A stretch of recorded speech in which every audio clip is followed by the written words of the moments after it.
한 어린아이가 이제 어머니에게 왔습니다. 네, 이 아이가 그냥 온 게 아니고 양손에 이 사과를 들고 이렇게 왔습니다. 아주 먹음직한 탐스러운 그 사과를 두 개 들고 왔습니다. 엄마가 이렇게 보더니 두 개니까 너 누가 준 것 같아요? 그래서 얻은 것 같아요. 야, 너 사과 두 개니까 그거 나 하나 줘라. 이렇게 얘기했어요. 그랬더니 얘가 이렇게 양쪽을 보더니 하나를 이렇게 사과를 한 입을 물어서 탁 씹어요. 그랬더니 막 씹어 먹는 거예요. 엄마가 계속 눈을 마주치면서. 그러더니 이쪽 사과를 또 탁 비워서 또 먹으면서 엄마가 눈을 맞추면서 계속 씹어 먹고 있는 거예요. 여러분 같으면 어떻게 하시겠어요? 한국 엄마들 나오잖아요. 예. 이기적인 애야. 뭐 이렇게 한다든지, 이 욕심꾸러기야. 그리고 한 대 주워박든지. 한국 어머니들이 특징이 그러잖아요. 급해가지고 뭔가 일을 저지르지 않습니까? 화를 낸다든지, 내가 널 어떻게 키웠는데, 이렇게 나오잖아요. 또 이 엄마가 그냥 계속 보는 거예요. 이렇게 보고 있는 거예요. 제가 왜 이럴까? 그러면서 보고 있는 거예요. 그러더니 얘가 다 씹어 먹더니, 엄마, 왼쪽 사과가 더 맛있어. 이거 먹어. 이렇게 주는 거예요. 여러분, 조금만 기다렸으면, 이게 엄마가 얼마나 기쁘겠어요. 맛있는 사과를 엄마 주려고 그런 거예요. 근데 만약에 한국 엄마는 어떨까요? 급해가지고, 주워박든지, 이기적인 애라 그러고, 욕심꾸러기라 그러고, 막 그럴 거 아니겠어요? 이거 실화예요. 있었던 일에. 근데 엄마는 이 딸을 사랑해서 계속 지켜보고 있었던 거예요. 말하지 않고. 사랑이라고 하는 것은 여러분 오래 참는 겁니다. 사랑이라고 하는 건 기다려주는 것입니다. 기다려져야 성숙이 일어납니다. 성장이 일어납니다. 우리 교회에 이제 스님이 부활절 날도 오셨고 또 한 주 또 오셨어요. 근데 스님이 이제 신방을 가서 얘기를 하는데 저한테 이러는 거예요. 목사님, 자꾸 어떤 분이 승복 입고 오지 말고 옷걸이 갈아입고 옷을 다른 걸 입고 오라 그래가지고 그 얘기를 하는 거예요. 여러분이 그렇게 얘기하면 안 돼. 그 스님이 와서 승복 입고 와서 앉아서 예배드리면 어때? 승복이 그 사람을 좌우하는 게 아니잖아요. 물론 뭐 그 사람이 스님이라는 게 증명되는 거지만 승복이 없다고 해서 중요한 것은 내면이거든요. 그분이 와서 은혜 받으면 본인이 알아서 하는 거지. 자원해서 그게 본인이 벗어야지. 아, 그거 입지 말고 옷걸이라도 다른 거 입고 오세요. 이래 안 나오시잖아요. 오늘도 왔다 그냥 갔어요. 여러분, 우리가 새신자들한테 아무 말 하지 말아야 돼. 우리 수준에서 얘기를 하면 안 돼요. 우리 수준에서 얘기하면 상처가 돼요. 내가 그 스님 집에 갔더니 승복밖에 없어. 아무것도 없어. 승복 두 벌이 있어요. 딱 두 벌이 있고, 그리고 뭐 상 하나 있고, 그릇 몇 개 있어요. 그런 분한테 오라 그러면 그럼 옷 바꿔 입고 그럼 되겠어요? 우리 입장에서 얘기하는 거죠. 새 가족들, 새 신자들이 오거든. 여러분, 아무 말 하지 마세요, 여러분. 이분 그냥 딱 담그고 계시고, 한 사람 전도하기 얼마나 어려운데. 아무 말 하지 말고 그냥 지켜보시면서 그 영혼을 위해서 기도하다 보면 본인이 은혜 받고 예수님을 인격적으로 모셔드리면 스스로 벗는 거지. 그걸 뭐 벗으라 마라, 다른 옷 입고 오라. 그거 우리가 할 이유가 없어요. 우리 교회 새신자들 계속적으로 오고 있는데 말 때문에 상처받아서 안 나온 분들이 있습니다. 여러분이 준 말 가지고 상처받아서 안 나온 분들이 있어요. 새신자들이 뭘 알겠어요? 아무것도 몰라요. 그러니까 여러분이 새신자들을 보거든 아무 말도 하지 말고 그냥 묵묵히 기도하고서, 여러분 새신자들은요, 여러분이 어떻게 행동하나 말하나 보고서 그대로 합니다. 앞으로. 그러니까 말할 필요도 없어요. 그냥 지켜보시면서 기도해 주시면 되는 것입니다. 사랑은 기다려주는 거예요. 사랑은 오래 참는 것입니다. 하나님이 역사하시도록 기다리시는 것입니다. 여러분, 우리가 사랑장을 지난주에 살펴봤습니다. 1절부터 해서 3절까지 내용이 뭐냐면 사랑이라고 하는 게 뭔지, 사랑이 얼마나 중요한지를 말씀합니다. 그래서 뭐라고 시작하고 있습니까? 내가 사람의 방언과 천사의 말을지라도 사랑이 없으면 소리나는 구리와 울리는 꽹과리가 되고, 이렇게 시작합니다. 그리고 내가 예언하는 능이 있고 모든 비밀과 모든 지식을 알고 또 산을 옮길 만한 모든 믿음이 있을지라도 내게 사랑이 없으면 아무것도 아니요. 아무것도 아니래. 목사가 사랑이 없으면 아무것도 아니래. 또 내가 내가 있는 모든 것을 구제하고 내 몸을 불사려 내어질지라도 사랑이 없으면 내게 아무 유익이 없느니라. 사랑이 얼마나 중요한지를 명확하게 말씀하십니다. 그리고 이어서 사랑의 특성이 뭔지를 얘기합니다. 사랑은 오래 참고, 이렇게 말씀합니다. 사랑은 오래 참고. 사랑은 뭐 하는 거라고요? 오래 참고. 사랑은 오래 참는 거, 이게 사랑이에요. 근데 여러분, 우리가 먼저 이 사랑의 이 오래 참음에 대해서 진정한 의미가 뭔지를 살펴보기로 하는데, 먼저 부정적인 부분부터 우리가 먼저 살펴보겠습니다. 첫 번째가 뭐냐면 누르고 버티는 참음이 아닙니다. 아, 그래요? 목사님, 그러면 오래 참느라고 그랬죠? 그러면 내가 한번 꼭 참아보겠습니다. 열을 세고 20번 세고 그 사람이 무슨 말할 때 참아보겠습니다. 그런 참음이 아니에요. 한 번, 두 번, 세 번, 네 번, 10번까지 참아보겠습니다. 그런 참음도 아니에요. 여러분, 그런 참음을 얘기하는 게 아니에요. 여기서 참음, 사랑은 오래 참고 해서 이 사랑은 아가페적인 사랑을 얘기합니다. 무조건적인 사랑이에요. 하나님의 사랑, 그 사랑을 받은 우리가 사랑하는 사랑을 이야기합니다. 근데 오래 참고 이렇게 말씀하고 있어요. 여러분, 화산에는 종류가 3개가 있습니다. 저도 이제 몰랐는데 이게 말씀을 준비하는 가운데 알게 됐는데, 화산이 3개가 있는데, 3종류가 있는데, 활화산이 있습니다. 활화산. 활화산은 뭐냐면 마그마가 밑에서 막 끌어올라와서 막 팍팍 터지는 거예요. 우리 중에도 그런 사람이 있죠. 조금만 건드리면 화를 팍팍 내는 사람. 상처가 많은 사람도 있잖아요. 그러고서는 뭐라 하냐면 난 뒤끝이 하나도 없다고. 여기서는 이렇게 얘기하지 뒤에 가서는 절대 얘기 안 한다고. 이미 상처 받았어요. 이미 상처 받았어. 그런 얘기 하시면 안 돼. 여기 상처받은 사람 앞에서 나는 뒤끝이 없다 그러면 무슨 소용이 있어요? 이게 마그마가 막 끌어가서 활화산처럼 화를 내는 사람이 있어요. 화산, 우리 성품을 얘기하는 거예요. 성격을 얘기하는 거예요. 두 번째는 무슨 화산이 있냐면 휴화산이 있습니다. 막 마그마가 끌어오르는데 터지진 않았어. 근데 끓고 있어. 언젠가는 터지는데 크게 터질 사람. 여러분, 우리 중에도 그런 분 있잖아요. 잘 참는 사람이 있어요. 3번 참으면 살인도 면한다고 하는데 참자, 또 참자. 베드로도 주님, 내가 잘못한 사람은 내가 10번까지 7번까지 용서해 주면 되겠습니까? 참으면 되겠습니까? 이렇게 하잖아요. 네, 그런 사랑이 아니에요. 근데 이런 분들은 어떤 문제가 생기냐면 참다가 나중에 터지면 엄청나게 화를 내면서 막 엄청납니다. 이거 감당이 안 돼. 그렇게 안 되면 자기 몸에 병이 와요. 병으로 와. 참다 병이 와버려요. 이런 이 화산 같은 휴화산이 있습니다. 그 다음에 사화산이 있습니다. 사화산은 뭐냐면 마그마가 완전히 죽어서 끓지 않는 산. 이게 오래 참는다는 뜻입니다. 목사님, 어떻게 사람이 화를 안 내고 살 수 있어요? 맞아요. 화를 안 내고 살 수가 없어요. 화를 냅니다. 그래서 주님이 말씀하시기를 뭐라고 말씀하셨어요?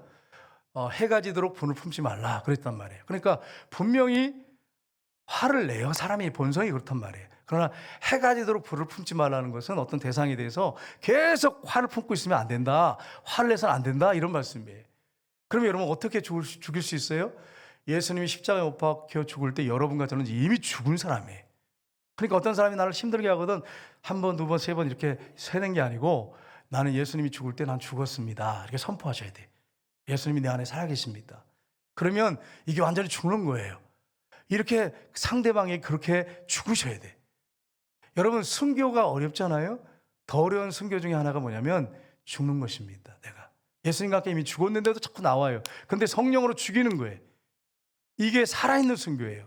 이런 삶을 살기를 우리에게 요구하고 있습니다, 주님이. 그럴 때 이게 진짜 사랑은 오래 참고라고 하는 말을 할 수가 있는 거예요. 여러분과 제가 오래 참는 역사가 있기를 주님의 이름으로 축복합니다. 두 번째는 용서하고 사랑하며 기다리는 것입니다. 베드로후서 3장 9절 하반절 보겠습니다. 같이 읽겠습니다.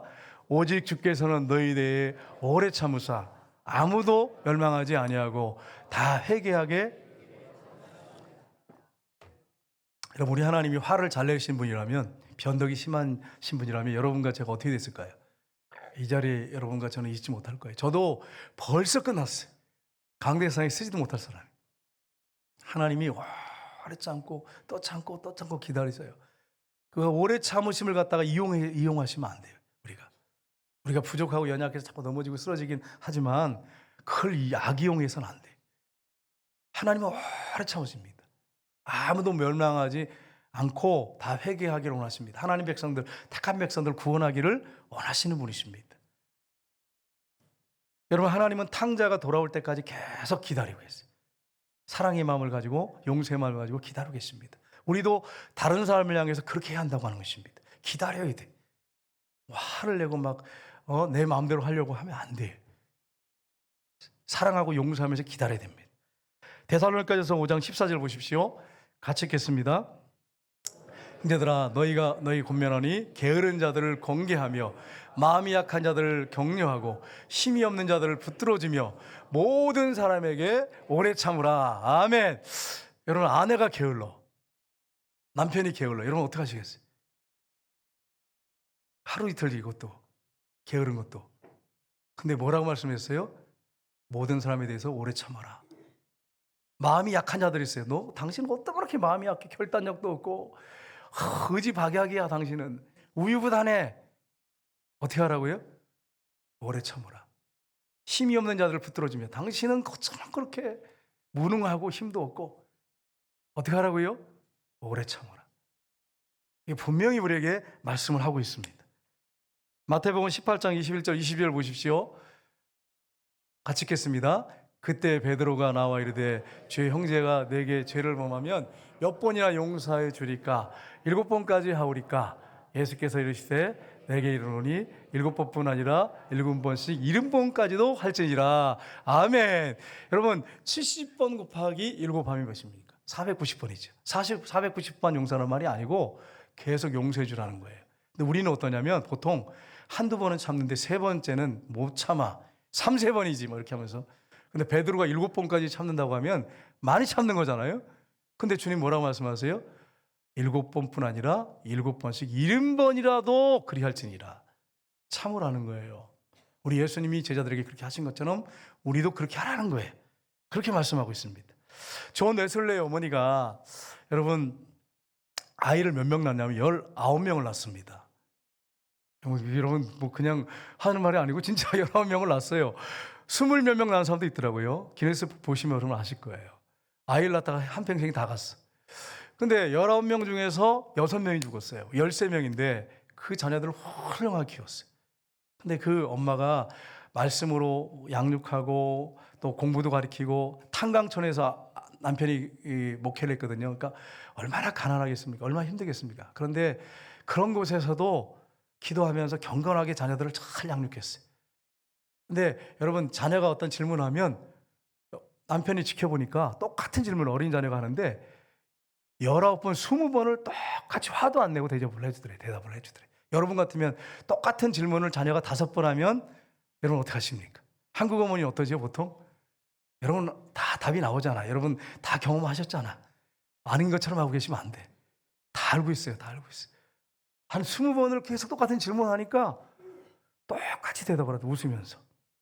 그러니까 답답하니까 아니 여보 당신은 어쩌면 어떻게 애가 20번을 질문하는데 똑같은 질문을 똑같이 웃으면서 대답할 수 있어? 이거 어떻게 당신 그렇게 할 수 있어? 난 이해가 안 돼. 이렇게 얘기를 했어요. 그랬더니 여보 내가 19번까지 이렇게 기다려주고 그랬는데 만약에 20번째 말고 화를 낸다든지 내가 자녀한테 뭐 말을 잘못한다고 하면 19번째 그게 다 뭐가 되겠어? 참아야지. 자녀한테 참아야지. 그러니까 여러분 이렇게 자녀를 대하는 사람이 자녀를 큰 그릇 만듭니다. 근데 바로바로 반응하는 어머니 아버지들은 자녀를 종되게 만듭니다. 오래 참고 기다리는 사람은 자녀를 항아리로 만들어요. 마음을 날 크게 만드는데 바로바로 화를 내고 막 바로바로 막 자녀한테 함부로 말하는 사람들은 주의 교훈과 훈계로 양육하라 그랬잖아요. 주의 교훈과 훈계로. 근데 막 바로바로 반응하는 사람들은 자녀를 종제이 같은 마음으로 만들어버려요. 우리 하나님이 우리한테 그렇게 대하지 않잖아요. 하나님이 우리한테 그렇게 대하지 않는데 우리는 자녀들한테 그렇게 돼. 자녀를 노엽게 하지 말라 그러잖아요. 어린이 주일을 맞이해서 우리가 이걸 꼭 기억하셔야 돼. 주의 훈계로 자녀 분노케 하지 말고 양육하라 이렇게 말씀했어요. 여러분 이렇게 제가 설교하지만 주님 앞에 회개할 게 저는 많은 사람이에요. 어린이 주일하고 어버이 주일 되면 설교하기 좀 부담이 돼.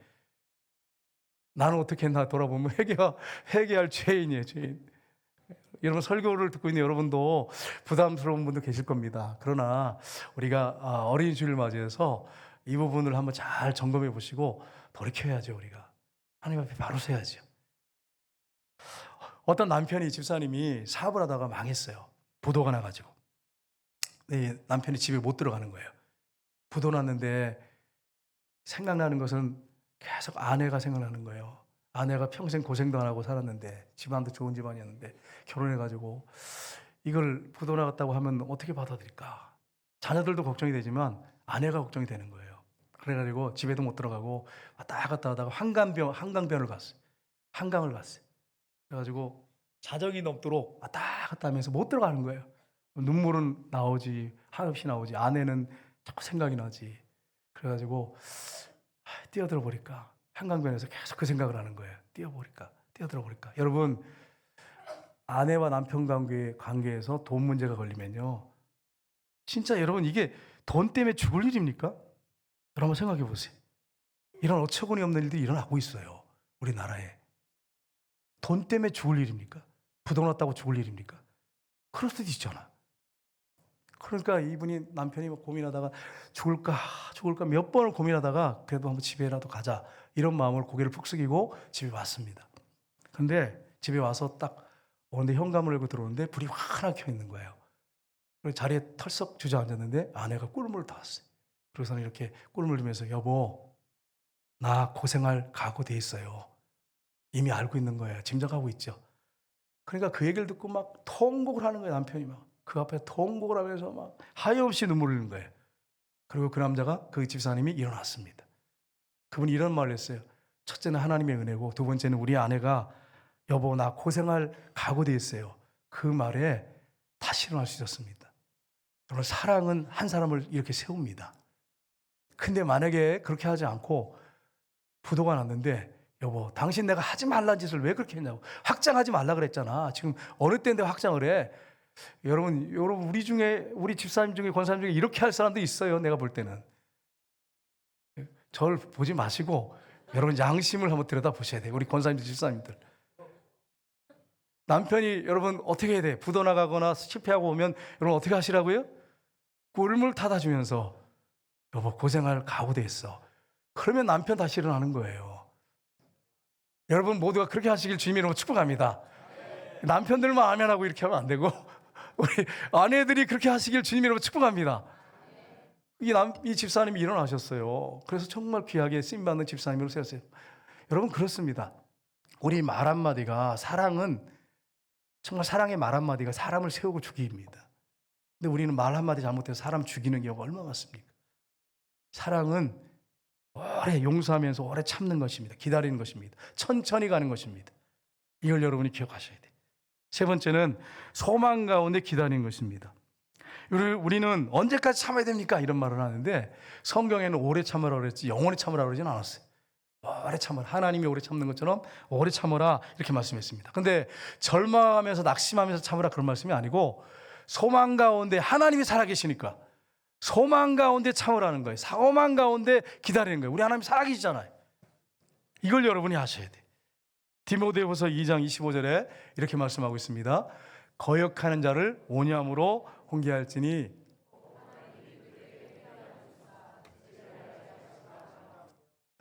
아멘. 거역하고 대적하는 사람한테 어떻게 하라고요, 여러분? 온유함으로, 부드럽게, 친절하게 훈계하라, 이렇게 말씀하십니다. 거역하는 자, 대적하는 자한테 막 화를 내면서 같이 여러분 싸울 듯이 말을 하면 어떻게 될까요? 관계가 완전히 깨져버립니다. 더 이상 대화가 안 돼. 그래서 여러분, 혹시 나를 대적하고 힘들게 하는 사람이 있다면 친절하게 온유함으로 그렇게 여러분이 이야기를 하시기를 주님으로 축복합니다. 이게 사랑이에요. 소망 가운데 이 사람이 나중에 진리를 알게 될지 누가 알아요? 회개하고 돌이킬지 어떻게 알아요? 하나님의 주권 안에 있어요. 소망 가운데 기다리는 것이 사랑입니다. 골로새서 3장 12절에 보시면 이렇게 되어 있습니다. 같이 읽겠습니다. 그러므로 너희는 하나님이 택하사 거룩하고 사랑받는 자처럼 긍휼과 자비와 겸손과 온유와 오래 참음으로 옷 입고. 아멘. 이 말씀은요, 오래 참음으로 옷 입고라고만 생각하시면 안 돼. 긍휼로 옷 입고, 자비로 옷 입고, 겸손으로 옷 입고, 온유로 옷 입고, 오래 참음으로 옷 입어라. 오늘 여러분 아침에 여러분 세수하시고 이렇게 옷을 입고 이렇게 좋은 옷을 입고 오셨어요. 이렇게 오는 것처럼 오래 참음으로 옷 입어라, 이렇게 말씀했어요. 옷 벗고 다니는 사람 없잖아요. 오래 참음으로 옷 입고 다녀라, 그렇게 살아라, 이렇게 우리에게 분명하게 명확하게 말씀을 하고 있습니다. 야고보서 5장 8절 9절에 보시면 이렇게 되어 있습니다. 같이 읽겠습니다. 야고보서 5장 8절 9절. 너희도 길이 참고 마음을 굳건하게 하라. 주의 강림이 가까우니라. 형제들아 서로 원망하지 말라. 그리하여야 심판을 면하리라. 보라 심판의 주가 문 밖에 서 계시니라. 아멘. 어떻게 참으라고요? 길이 참고 마음을 굳건하게 하라. 주의 강림이 가까우니라. 서로 원망하지 말아라. 여기서 심판주가 문 밖에 계시니라는 말은 원어상에 보면 마치 문을 열고 바로 들어오는 것처럼 표현되어 있습니다. 주님 재림하실 때 멀지 않았습니다. 저 여러분 정신 차리고 우리가 신앙생활 바르게 하셔야 됩니다. 주님 오실 날이 심판주가 멀지 않았습니다. 여러분 길이 참으셔야 돼요. 농부가 이른 비와 늦은 비를 기다린 것처럼 복된 장마비를 기다리는 것처럼 길이 참고 기다리셔야 돼요. 소망 가운데 기다리셔야 돼요. 마지막으로 네 번째는 믿음 가운데 기도하며 기다리는 것입니다. 여러분 사람은 믿음의 대상이 아닙니다. 사람은 사랑의 대상입니다. 근데 여기서 우리가 오해하시면 안 될 게 있어요. 믿음의 대상이 아니다라고 했을 때는 의지의 대상이 아니다는 말이에요. 그 사람에 대해서 바라보면서 기도하면서 그분이 귀하게 쓰임받도록 믿고 기도하는 거 그것도 하지 말라 그런 말이 아니에요. 의지의 대상으로 여기지 말아라 그런 말이에요.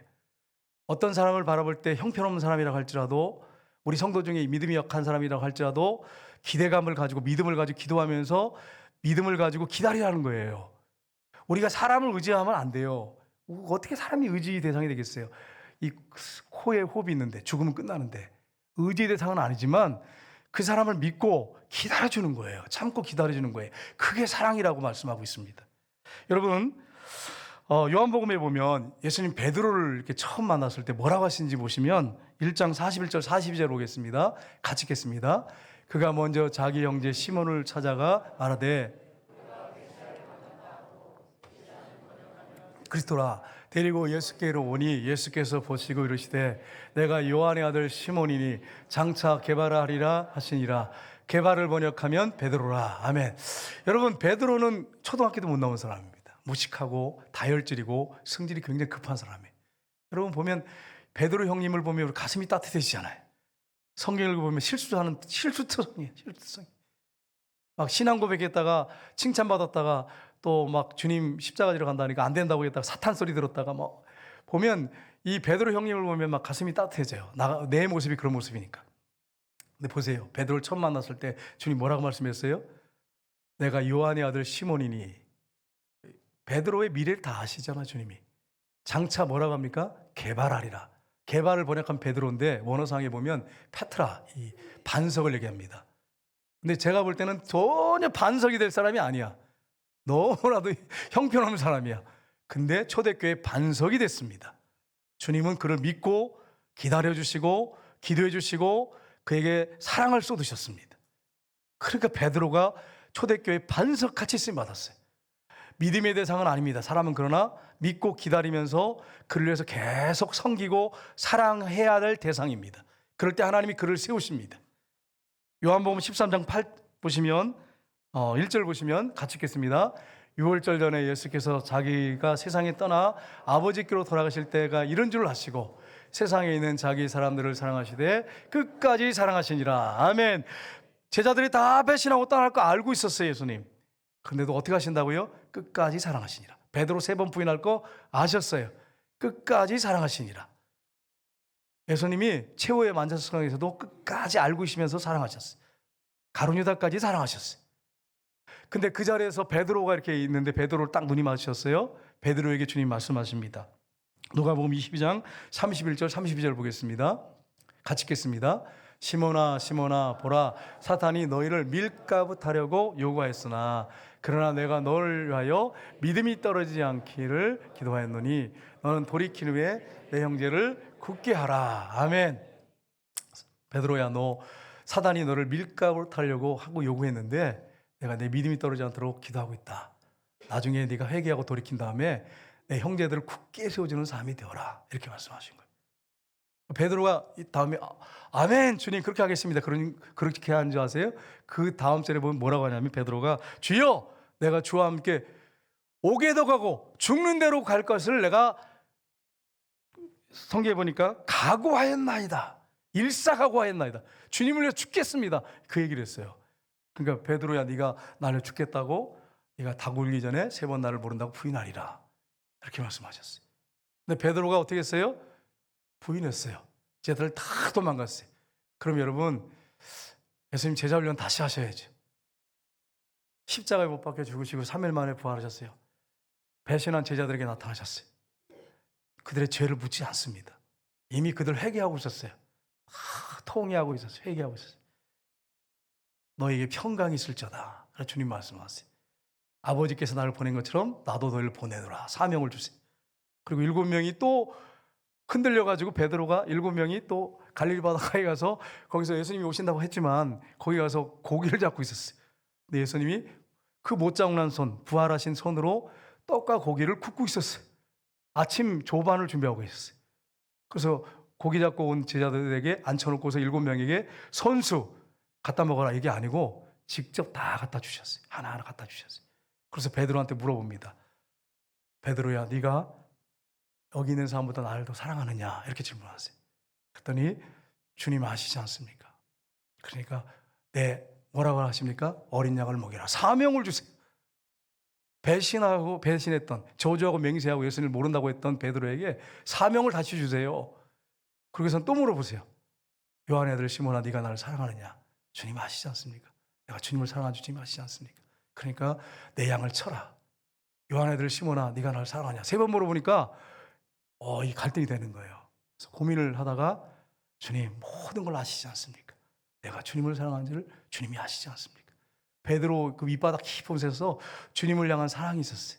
근데 육신이 약해서 그가 모른다고 3번 부인하고 배신했던 거예요. 저주하고 맹세까지 한 것입니다.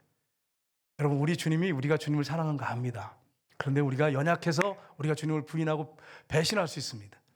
그러나 여전히 주님은 우리를 사랑하십니다. 우리를 사랑하세요. 이걸 여러분이 잊지 마세요. 우리가 인간이기 때문에 실패할 수 있고 넘어질 수 있어요. 사람들은 버릴 줄 몰라요. 왕따시킬 수 있고 우리를 외면할 수 있습니다. 주님은 그렇지 않습니다.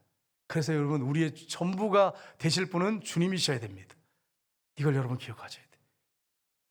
여러분, 제가 어떤 것 때문에 이제 마음이 좀 힘들더라고요. 그래서 주님, 나는 목사인데, 송정교회 목사인데 이렇게 살아야 됩니까? 하면서 막 어떤 거 가지고 이렇게 속으로 좀 뭐냐고 또 물어보지 마시고 불평을 좀 했어. 근데 강대상에서 이렇게 물어보시는 거예요. 주님이 뭐라고 마음에 질문하시냐면, 은선아, 너 그거 선택할래? 나를 선택할래? 이 질문 하시는 거예요. 강대상에 올라왔는데, 그래서 나는 주님을 선택하지. 그래서 해결이 됐어, 그냥. 내가 고민을 했었는데 정말 주님을 선택하죠, 제가. 여러분, 제가 생각할 때도 그래요. 만약에 저한테 너 미국 가서 살래? 아프리카 가서 살래? 그럴 때 주님 어디 가서 사시겠습니까? 나 아프리카 가서 산다. 그러면 나 아프리카 가겠어요. 제 마음이 지금 그래요. 연약해서 흔들릴지 모르겠지만 제 중심은 그렇습니다. 저는 주님만 선택하기를 원해요.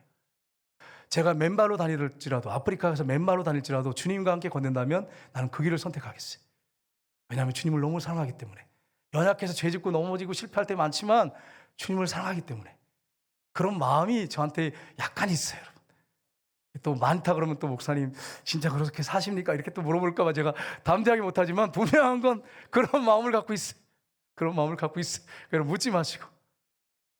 여러분, 영국에 있었던 일이에요. 영국의 과거에 찰스 스미온이라고 하는 목사님이 있었어요. 이 목사님이 목사 안수를 받으시고, 이 목사님이 설교를 이제 하고 이랬는데 성도들이 마음이 좀 안 들었나 봐요. 여러분, 하나님 말씀은 어린아이 같은 심령으로 겸손한 마음으로 들어야 은혜 받지, 교만한 마음으로 평가하려고 앉아있으면 365일 앉아 설교 들어도 은혜 못 받습니다. 성도들이 처음 안수받고 오니까 마음에 안 드는 거예요. 그래가지고 어떻게 했느냐, 일부가 이렇게 서로 마음이 안 맞으니까, 서로 싫으니까 이렇게 같이 모여가지고 의논해가지고 교회 문에다가 문마다 못 들어가게, 목사님 못 들어가게 다 자물통을 잠가버렸어요. 열쇠를 다 가져가고. 그러면 여러분 같으면 어떻게 하시겠어요? 자물통 다 뜯어버리지 않겠어요? 들어갈 수 있잖아, 뜯어버리고. 합법적이잖아요, 뜯고 들어가도. 근데 이 목사님이 뭐라고 말씀하시냐면, 내가 자물쇠를 열지 않겠습니다. 하나님께서 이 교회에 일하시는 것을 보여주겠습니다. 그러면서 기도하기 시작하시면서 교회 안 들어가고 밖에서 성도들 뜻에 맞는 분들하고 예배드리기 시작했어요. 계속 기도해도 하고 예배드리고 계속 그렇게 하셨어요. 그렇게 하기를 세월이 가기 시작했어요. 그리고 또 사역도 하시고 그게 세월이 좀 오래 갔어요. 때가 됐는데 이분들이 회개하고 열쇠를 자기들이 스스로 열었어요. 다 열고 교회가 오픈됐어요. 그리고 어떤 일이 벌어지냐. 그 교회에 믿음의 사람들이 가득 차는 역사가 일어났습니다. 왜 이런 일이 일어났죠? 기도했기 때문에. 이 목사님이 싸우지 않고 계속 스스로 문을 열 수 있도록. 우리 주님도 우리를 인격체로 대하십니다. 막 인격체이기 때문에 뭐 문을 열고 마음에 막 문을 열고 강제로 들어오신 분이 아니에요. 이 인격을 존중해주고 기다리십니다. 그래서 이분이 계속 기도하는 가운데 하나님께서 역사하셔서 스스로 문을 여니까 그리고 지금까지 얼마나 많은 기도를 해놨겠어요. 하나님께서 역사하셔서 그 교회에 믿음이 가득 찬 사람들로 정말 넘치는 그런 교회로 하나님 세워주셨습니다. 우리 교회가 여러분 인격적으로 여러분 우리가 다 한 명 한 명 하나님의 자녀에 존귀하지 않습니까?